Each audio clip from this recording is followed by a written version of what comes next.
Did you know that people who are blind can read despite their physical challenge? Here's a story that might interest you. Many years ago, in the 1800s, a young French boy called Louis Braille became blind in both of his eyes due to an accident. But rather than give up on life, he stayed positive and worked hard to become a teacher. But he did not just become a teacher, he became a legend when he invented a system of patterns of raised dots arranged in dots of up to 6 in a 3x2 configuration, each cell representing a letter, numeral, or punctuation mark. This system became known as Braille, the famous form of written language for the blind, which has allowed millions of blind people all over the world to be able to read. Amazing, isn't it?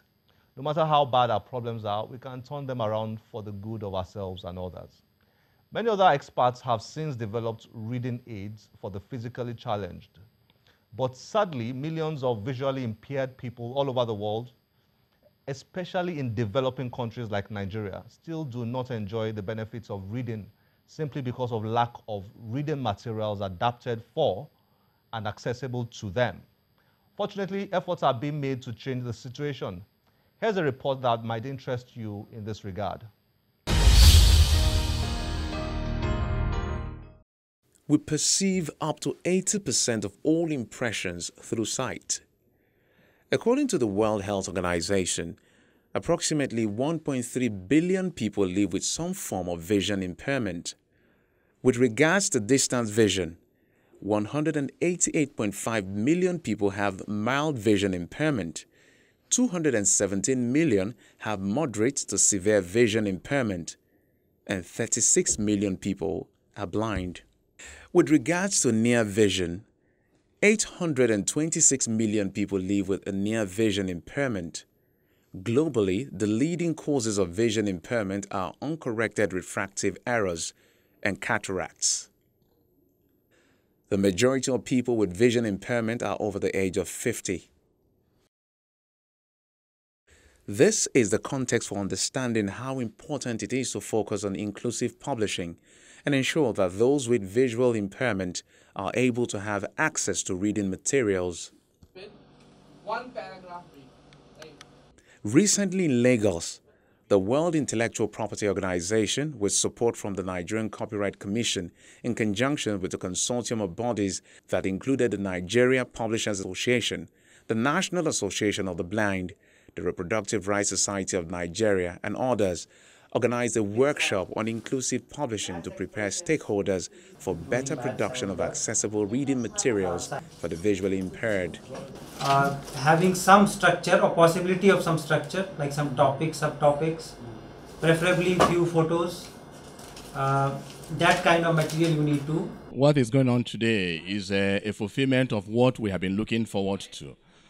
Since last year, we have been working with the Reproduction Rights Society of Nigeria and now the Nigerian Copyright Commission and the Nigerian Publishers Association to key into global best practices in publishing where published materials, publications and all are not limited to the well-sighted people, but that the millions of people with visual impairment should have access to publications. Presently, most of our published works are mainly for the visuals, those who could see, who could read, but we are trying to include, the blind community generally and those who are visually impaired, such that we produce our works in such formats that can be accessible to them. This is a process by which we can make more printed materials accessible to blind and partially sighted persons in digital format, in audio format, and Braille, large print as well. It's a pilot to build capacity for publishers and build the capacity of the NGOs that produce works for the blind, with a view to ensuring that we are able to publish books in accessible formats. This is one of the immediate gains of the Marrakesh Treaty, which Nigeria recently ratified. And under the treaty, member countries have the facility to make books, reading materials more accessible to the blind, the visually impaired, and those who are print disabled. With international experts in assistive technology and EPUB development, participants were taken through best practices for inclusive publishing. And if we replace this with one paragraph brief, right?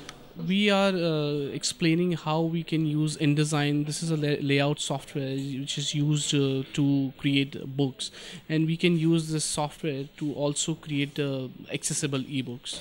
So this can be used for a sighted person as well as for a low vision or a blind person.